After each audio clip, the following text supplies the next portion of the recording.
예수님께서는 이 땅에서 당신에게 맡겨주신 모든 구속 사역을 마치시고 당신께서 돌아가셔야 할 하나님의 자리로 되돌아가셨습니다.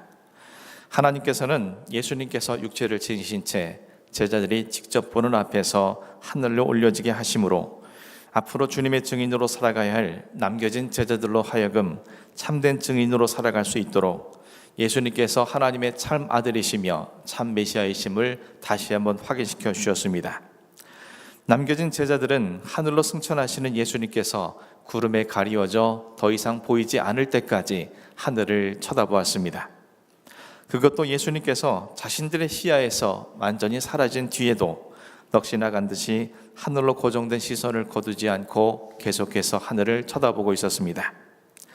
그런 그때 그들에게 두 명의 천사가 찾아와서 그들을 향해 갈릴리 사람들아 라고 불렀습니다.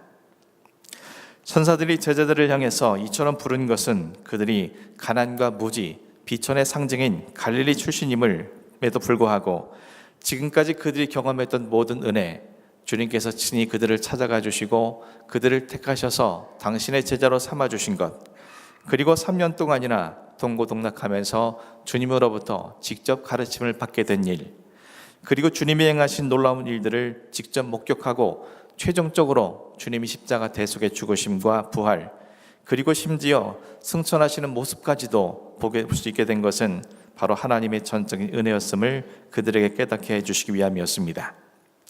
이로 인해서 그들이 교만해지지 않고 자신들에게 주어주신 사명을 일평생 겸손히 감당하도록 하시기 위하여 주님께서는 천사들을 통해서 그들을 갈릴리 사람이라고 부르신 것입니다. 또한 이와 같은 은혜를 경험하고도 다시 갈릴리 사람들로 되돌아가지 않도록 하시기 위해서 주님은 천사들을 통해서 그들을 갈릴리 사람이라고 부르고 있습니다. 주님께서 승천하신 뒤에 그들이 해야 될 일은 넋을 놓고 하늘만 쳐다보는 것이 아니라 주님께서 그들에게 명하신 바대로 자신들에게 주어진 사명을 감당하기 위해 그들은 다시금 일어서야만 합니다. 그들이 지금 해야 할 일은 가깝게는 남겨진 성도들과 더불어서 주님이 약속하신 성령님을 온 마음으로 기다려야 하는 것이며 최종적으로는 주님의 증인이 되어서 복음을 증언하는 일에 충성을 다하는 것이 그들이 마땅히 해야 할 일입니다. 만약 그들이 이와 같은 주님의 명령을 망각하고 하늘만 쳐다보고 살아간다면 그들은 스스로 예전과 같은 비천한 갈릴리 사람과 다를 바 되지 않기 때문에 주님께서는 천사들을 통해서 그들을 일깨워 주신 것임을 지난 시간 말씀을 통해서 함께 살펴보았습니다. 오늘 보면 11절 말씀을 다시 한번 보겠습니다. 이르되 갈릴리 사람들아 어찌하여 서서 하늘을 쳐다보느냐, 너희 가운데서 하늘을 올려주신 이 예수는 하늘로 가심을 본 그대로 오시리라 하였느니라. 지금까지 살펴본 바대로 천사들은 제자들에게 어찌하여 서서 하늘을 쳐다보느냐고 책망하였습니다. 이 말은 곧 그들이 바라봐야 할 것은 하늘이 아니라 따로 준비되어 있다는 것을 그들에게 일깨워 준 것입니다. 지난 시간과 함께 상고해봤던 것처럼, 그리고 조금 전 되짚어 보았던 것처럼 그들이 보아야 할 것은 하늘이 아니라 그들이 주님의 제자로, 사도로, 증인으로, 성도로 살아가야 할 이 땅의 사명의 자리를 바라봐야 한다는 의미이며, 더불어서 이어진 천사들이 그들에게 주신 하나님의 약속을 바라봐야 한다는 의미인 것입니다. 천사들을 통해서 하나님께서 그들에게 어떤 약속을 주셨습니까? 예수님께서 하늘로 가심을 본 그대로 오시리라는 약속이었습니다. 이 약속 안에는 두 가지 정보가 담겨져 있습니다. 하나는 주님께서 재림하실 때 어떤 방법으로 오실 것인지에 대한 정보와, 그리고 주님께서 약속하신 것이 무엇인지에 대한 내용을 담고 있습니다. 그렇다면 이 약속들 가운데 두 가지 정보가 주는 의미가 무엇이겠습니까? 주님께서 이 땅에 처음 오실 때에는 동정녀 마리아의 몸을 통해서 육신을 입고 베들레헴 마구간에서 태어나셨습니다. 다시 말해 시간과 공간의 제약 속에서 이 땅에 오셨다는 의미입니다. 하지만 주님은 이제 초림 때와 다른 방법으로 오실 것인데 하늘로 올려지신 것을 본 그대로 이 땅에 내려오실 것임을 말씀해 주고 있는 것입니다. 그렇다면 왜 주님은 하늘로 올려지신 그 모습 그대로 이 땅에 다시 재림하시는 것입니까? 그것은 주님의 재림하심을 누구나 볼 수 있도록 하시기 위함입니다. 다시 말해서 초림하실 때와 같이 시간과 공간의 제약이 아닌 시공간을 넘어선 초월적인 모습으로 이 땅의 모든 사람들이 볼 수 있도록 재림하신다라는 사실을 말씀을 통해서 확인하게 된다는 것입니다. 그렇다면 왜 주님은 모든 사람이 보는 그 모습으로 이 땅에 재림하시는 것입니까? 주님의 재림은 곧 이 땅의 심판을 의미하기 때문입니다. 이제 주님은 구속주가 아닌 심판주로서 이 땅에 재림하시는 것이기 때문에 주님의 재림은 곧 이 땅의 모든 사람들이 예외 없이 심판의 대상이 된다는 의미인 것입니다. 그러므로 그 누구도 주님의 재림을 부인하지 못하도록 모두가 볼 수 있게 주님께서 하늘로 올려주신 그대로 이 땅에 재림하시는 것입니다. 하나님께서는 천사들을 통해서 이 사실을 전하게 하실 때 이 땅에 어떻게 오실지에 대해서와 그리고 반드시 오실 것에 대해서는 말씀하셨지만 언제 다시 오실지에 대해서는 감추어 두셨습니다. 그러므로 하나님의 이 말씀을 듣게 된 제자들은 주님이 다시 오시는 날, 즉 그들이 심판의 대상으로 서게 되는 날, 부끄러움으로 주님으로부터 책망을 듣거나 멸망의 대상이 되지 않도록 날마다 자신을 온전한 믿음으로 가꾸어 가며 세상의 욕망과 정욕으로부터 자신들을 지켜내는 준비된 모습으로 살아가야만 하는 것입니다. 제자들이 천사들을 통해서 하나님의 메시지를 들은 이후 남은 생 순교하기까지 하나님의 복음을 증거하는 주님의 증인으로 살아갈 수 있었던 것은 바로 이러한 연유에서였다라는 것을 우리는 생각해 보게 됩니다. 또 하나님께서는 천사들을 통해서 제자들에게 주신 메시지는 주님께서는 반드시 다시 오신다는 하나님의 약속이었습니다. 예수님께서는 사도 요한과 성도들을 통해서 또 이렇게 약속하셨습니다. 요한계시록 22장 20절 말씀입니다. 이것들을 증언하신 이가 이르시되 내가 진실로 속히 오리라 하시거늘. 이 외에도 주님께서는 성경 곳곳에서 이 땅에 다시 오실 것임을 우리에게 약속해 주셨습니다. 그러나 우리가 여기서 한 가지 반드시 의념해야 할 것은 약속이라는 것은 서로 간의 신뢰 관계가 형성될 때에만 가능해진다는 것입니다. 이 말은 곧 주님께서 우리와 약속을 맺어주셨다는 것은 주님과 우리 사이에 신뢰 관계가 형성되었다는 것을 의미하는 것입니다. 이 의미가 겉으로 보기에는 아무런 것도 아닌 것처럼 보이지만 그러나 조금만 깊이 생각해 보면 이것이 얼마나 큰 은혜인지 우리는 확인할 수 있게 됩니다. 사실 피조물인 우리가 창조주이신 주님을 신뢰하는 것은 너무나 당연한 일입니다. 그러나 우리 자신이 스스로를 너무나 잘 알고 있는 바와 같이 전혀 믿을 것이 없는 우리들을 주님께서 신뢰하셨다는 것은 말 그대로 은혜이며 우리를 향하신 사랑의 결과인 것을 고백할 수밖에 없습니다. 그래서 사도 바울은 로마서 5장 26절에서 28절을 통해 이렇게 고백했습니다. 우리가 아직 연약할 때에 기약대로 그리스도께서 경건하지 않은 자를 위하여 죽으셨도다. 의인을 위하여 죽는 자가 쉽지 않고 선인을 위하여 용감히 죽는 자가 혹 있거니와 우리가 아직 죄인 되었을 때에 그리스도께서 우리를 위하여 죽으심으로 하나님께서 우리에 대한 자기의 사랑을 확증하셨느니라. 우리가 아직 주님을 알기도 전에 그리고 믿기도 전에 하나님께서는 그런 우리를 신뢰해 주심으로 미리 우리의 죄를 위하여 당신의 아들을 십자가에 죽으심으로 그 값을 미리 치르게 하셨습니다. 우리가 믿을 만해서가 아니라 우리를 사랑하시기 때문에 믿으신 까닭이었습니다.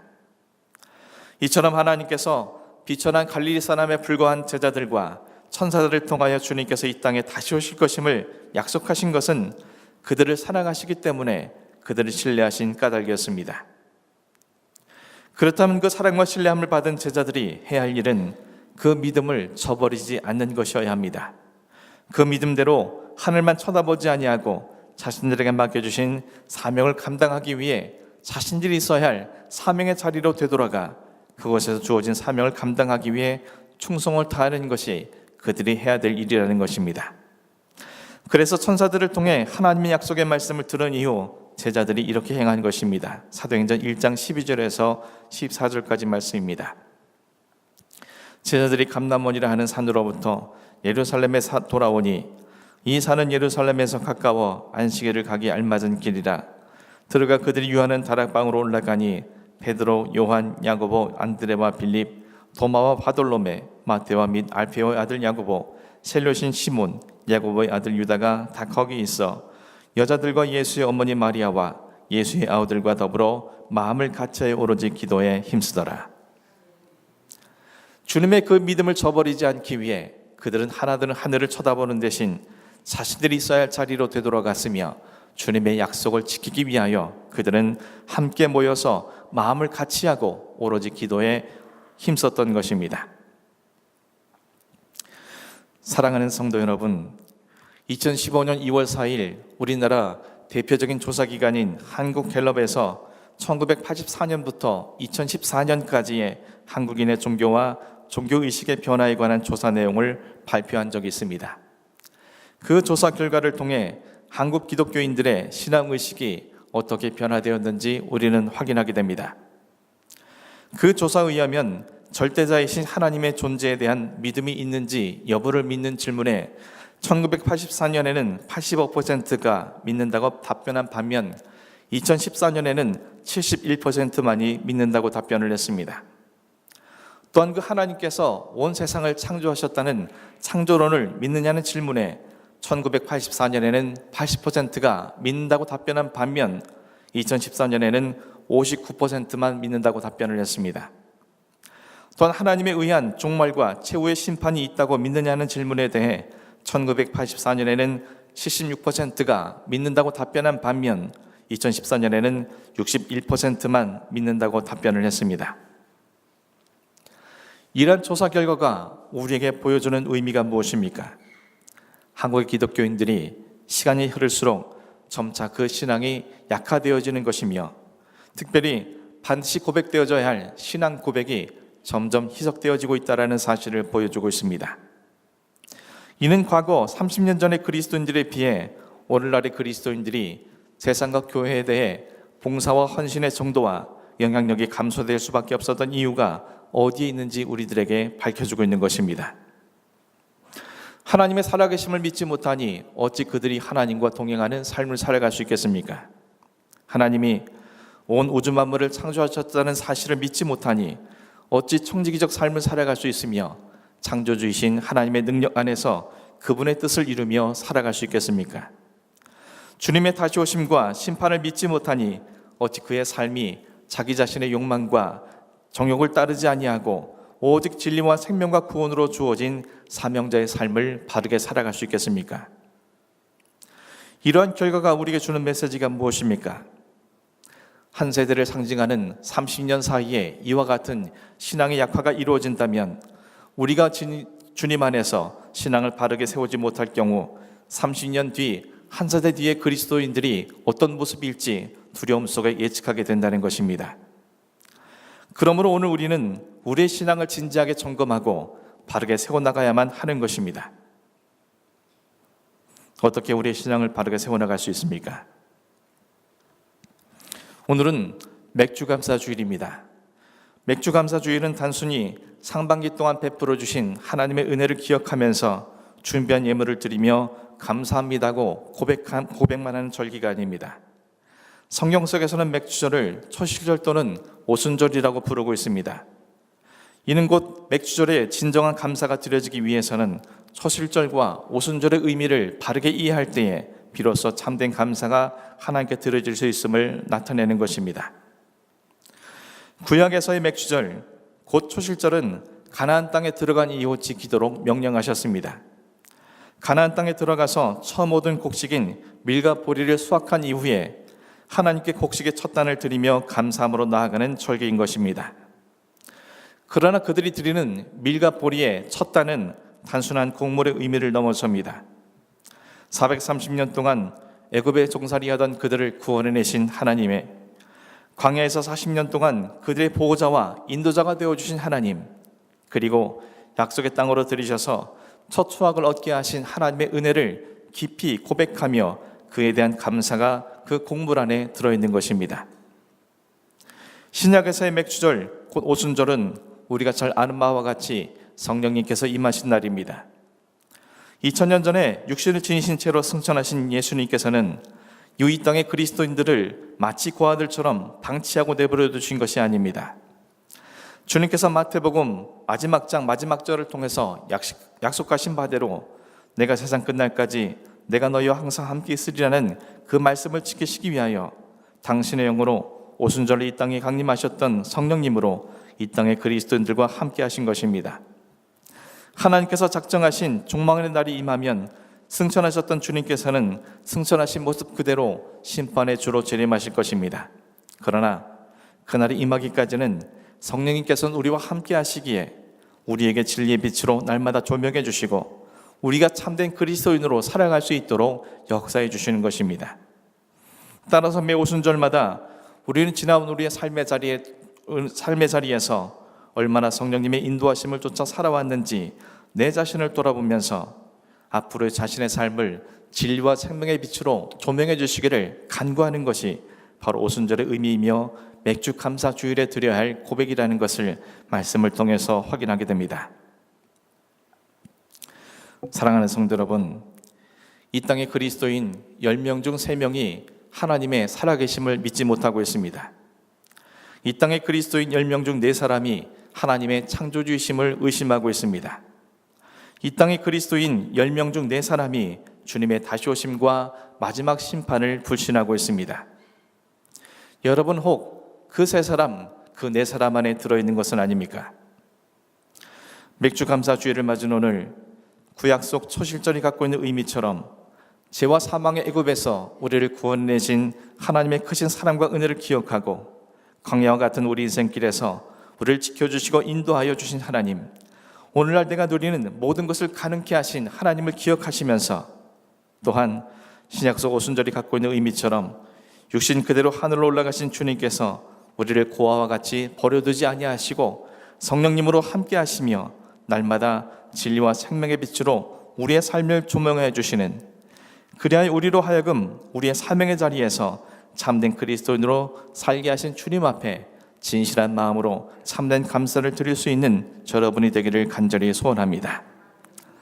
한 해의 절반이 지난 지금 10명의 나병 환자 중 오직 한 사람만이 가던 걸음을 멈춰서서 주님께 돌아와 감사를 고백함으로 구원을 얻었던 것처럼 우리가 숨가삐 걸어갔던 우리의 걸음을 멈추고 치열하게 살아가느라 생각하지 못했던 우리 자신과 우리의 삶, 우리의 신앙을 다시 한번 돌아보므로 언제 오실지 모를 주님께서 제자들이 본 그대로 다시 하늘에서 이 땅에 강림하시는 날 부끄럽지 않은 모습으로 주님을 맞이할 수 있도록 오늘도 나를 사랑하여 주시고 믿어주신 주님의 뜻에 부응하는 여러분의 삶이 될 수 있기를 주님의 이름으로 간절히 축원합니다.